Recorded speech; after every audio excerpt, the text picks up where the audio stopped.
first, live, local. This is Fox 12 Now.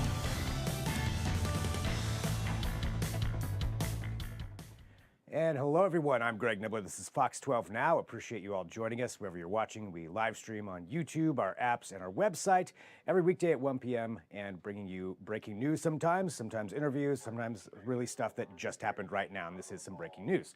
So this is a press release that just came out from Washington County, effectively codifying the Ordinance 896, which would regulate public camping within the county. Now, this follows on the heels, of course, of House Bill 3115, which mandates that counties in Oregon ordinances decide how they're going to handle that issue. So to come on and talk about this right now, we are lucky to have, just hot off the presses, Emily Roots, who is the Housing Communications Coordinator for Washington County. Emily, thank you for joining us here for this. I know there's a lot of details in here, and this just came out. So for everybody watching, if we could kind of wind it back and get a little bit of an understanding of what this ordinance is. So this public camping regulation that was passed by the Washington County Board of Commissioners is really focused on regulating camping in Washington County, specifically in unincorporated areas on public land. So this is different than private residences that, of course, have their own regulation around camping.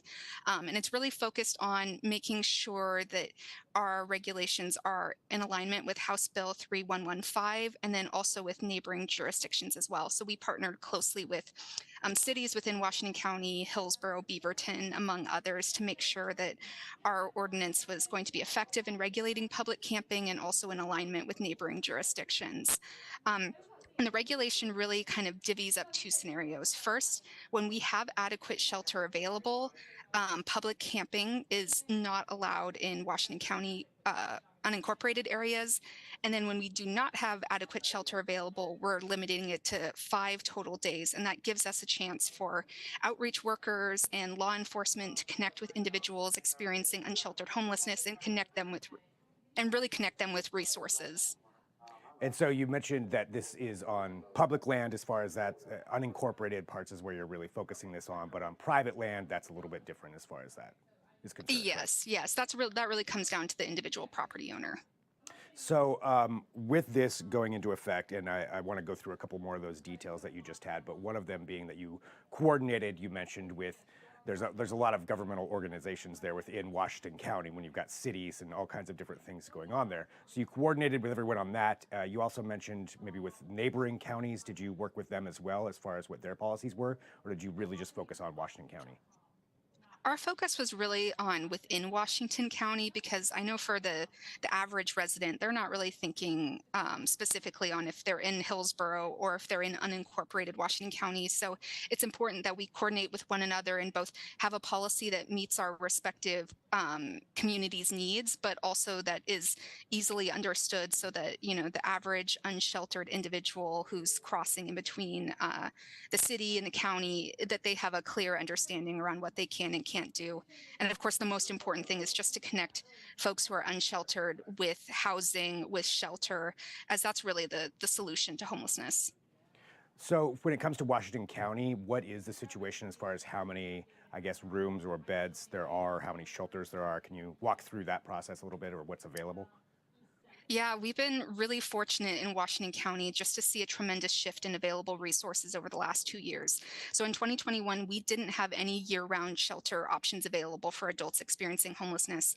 Today, we have 426 beds/rooms that kind of accommodate a variety of families, both individuals, families with children, veterans, people with really intensive disabilities. We've kind of met all of those needs, and we're looking to even expand shelter options more than what we have right now. And we're seeing the impact in our homeless counts as well. We're seeing a drop in unsheltered homelessness in Washington County, which has been a tremendous improvement. And those two things combined are sort of allowing for an opportunity to now think deeply around how do we regulate public camping in a way that is, respectful to the surrounding neighborhoods, and also ensures that we're really able to connect people who are homeless with housing and shelter options. When it does come to that, for the people who are camping in unincorporated areas, and someone's out there, they're not in a shelter, how does outreach work with that, and who is in charge of doing that? So it really is an all hands on deck solution model. So we began formally contracting with outreach service providers a little over a year ago now. They had, of course, already been doing the work, but being able to formally contract with outreach service providers allowed us to divide Washington County into different geographic areas. So, kind of depending on the area you are in Washington County, changes what outreach service provider kind of leads that work. They also partner with law enforcement and then our shelter providers so that they're doing the assessment for someone who's experiencing homelessness and making sure that they are able to enter into the shelter model that's going to be most effective for them. And sometimes we also see, folks are able to make the transition immediately into housing. They don't even need the shelter stepping stone. So it's a little bit of a mix, but we see a real geographic emphasis to make sure that we're interacting with people experiencing homelessness as effectively as possible. So when you go out to someone who is experiencing this and there is a shelter available or a house available or whatever it may be, how does that transition work? Do they immediately go somewhere? Do they have a certain amount of time to make that transition? How does that happen? So in the ordinance, we've kind of allocated 5 days to really allow for that intensive outreach time to take place. So for some people, it's an immediate transition into shelter. For some people, it takes a few days.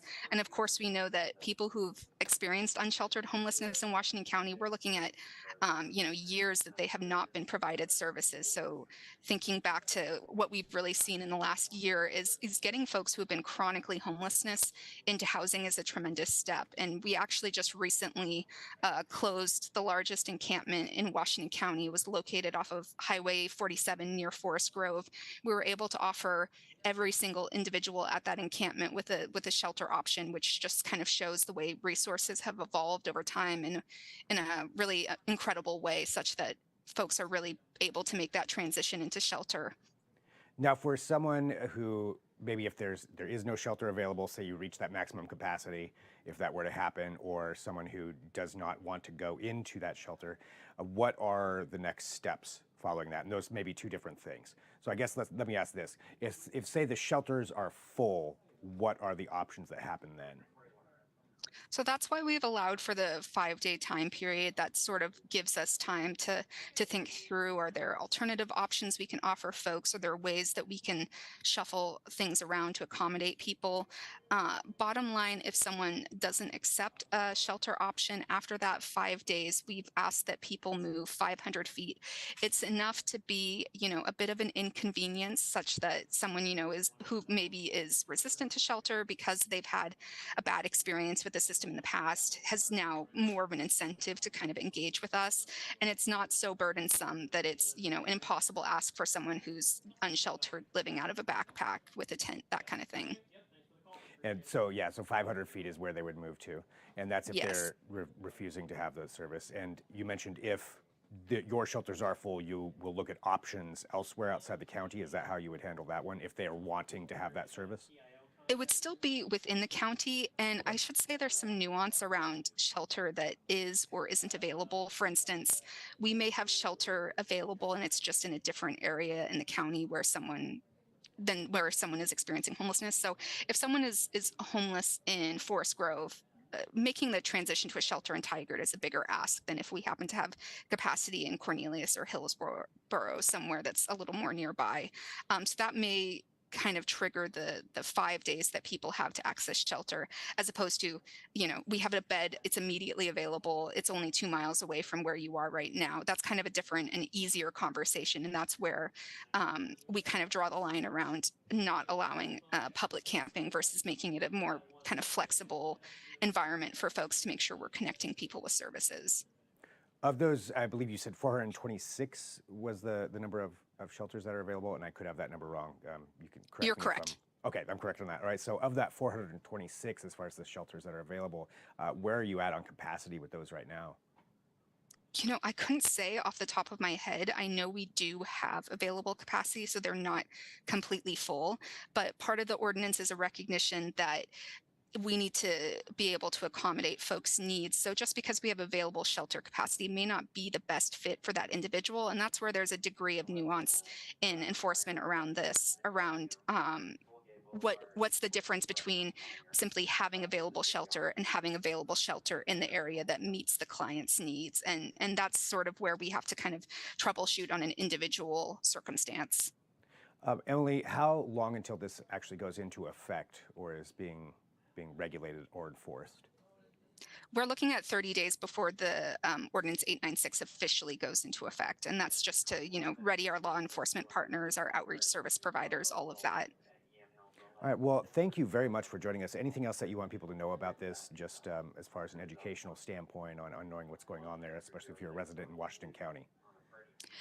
I think it's important to recognize that this public camping regulation is not the sole solution to homelessness. It provides clarity to our partners who have really been asking for this clarity and around how do we enforce regulations on unsheltered homelessness. But the solution really comes down to housing and shelter. And that's where we're seeing a true dent in homelessness in Washington County. And I'm so excited to say that we have additional shelter programs that are coming online, and we've been hitting some really big milestones in getting folks into housing, and there's more to come. Well, thank you very much for taking some time to come to talk to us about this. I know this just passed here just today, Yes. literally not very long ago, and you're here joining us to share all this information with us. So thanks so much. I'll let you get back to it. I'm sure you've got a lot of calls that you're fielding right now, but Emily, appreciate you being here on Fox 12 Now. You're welcome. Bye-bye. Bye. All right, there we go. So again, this just passed. That's 896. That's what Emily was just going over there for Washington County to discuss how that's going to be enforced, enacted, what some of the details are. There's more details on the Washington County website that you can go through. There's some FAQs there, particularly probably if you're a homeowner or have a private residence. We didn't address that. That, I think, goes into a different kind of category, but there is some information there on that. So I would recommend you go check that out if you'd like to find out more details on what your options are for that side of things. Okay, so since we are broadcasting live here and talking about some of the different counties, some of the different ordinances, all this has to do with House Bill 3115, which dictates that counties, governmental organizations have to figure out, cities, everybody's got to figure out how they handle their homeless or houseless situation. That's mandated. They have to do that. So that's part of what Washington County did. Multnomah County has had their various ones, including the camping ban that's been enacted. And another part of that was that in the city of Portland, there are the homeless camps that are going to be starting up called Urban Alchemy. Now, those come from an organization from LA. They run some in LA right now. I know there's one in Skid Row that we sent one of our reporters down, Adrian Thomas, to check that out. And there is one that has just opened up here in Portland. And our own Carly Olson went out and took a look at that to see how that's being enacted, how the opening has gone so far. And I do have that I want to play for you, since this is really just happened, I believe, yesterday, that this was opening up, or that she went out there for her report. So let's go ahead and take a look at this and what's going on in Portland right now. This is the first of 3 temporary shelter locations that's opening in Portland this month, and this comes after a series of 10 meetings with surrounding community members. Over the course of 3 months, we spoke with some of those neighbors who gave us mixed feedback on how they feel about this new addition. On Monday, the Clinton Triangle temporary shelter location became the first of 3 this month to accept houseless people who received a referral from the city, county, or nonprofit partners. I think a lot of people give too much flack towards the concept of like a homeless safe village. Gabriel has lived in Portland his whole life and says he doesn't feel any less safe with the village just a couple of blocks from his new home. I could see why people are nervous about it, but I think people are closed-minded, and I think people aren't really realistic or honest with themselves, and the fact that these are people and that they do need help. One neighbor who didn't want to go on camera said she was terrified the village was so close after she's experienced what she says is countless negative experiences with the houseless population in the area. Others admitted to feeling apprehensive at first. Having a density of it nearby caused me, I thought, oh my God, just so close by. But neighbors have attended some of the public meetings and asked a lot of questions, and I feel better about it. It seems more organized. Some restrictions will be in place, like a camping ban within 1,000 feet of the shelter. Service providers with the nonprofit Urban Alchemy will be on site to help link residents with next steps, and they have access to free laundry, restrooms, and storage facilities as well. City staff wants to emphasize that they don't want this to be a permanent stop, but a stepping stone. The other 2 temporary shelter locations opening this month are on Northeast Sunderland and Southeast Reedway, and those will add another 100 sleeping units to the program. Reporting in Southeast Portland, I'm Carly Olson, Fox 12 Oregon.